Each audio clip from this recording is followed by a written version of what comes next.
yigitsan. O'zing istagan yo'lni tanlagansan, istagan joyingda o'qiding, sayohat qilgansan. Butun dunyoni furgonda aylanib chiqding. Men esa bularni qay birini o'zimcha qila olardim, ayt.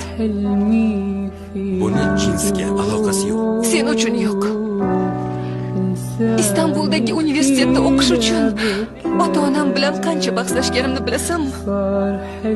Bor yo'g'i o'qish uchun, tushunyapsanmi? Yo'l kishi bo'lish degani dunyoga qarshi kurashish degani.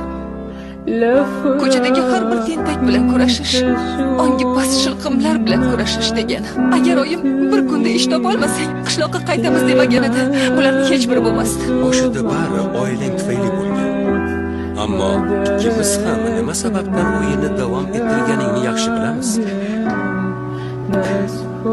Nima? Yaxshi ko'rib qolish ham jinoyatmi? Sevish ham, sevilish ham man etilganmi?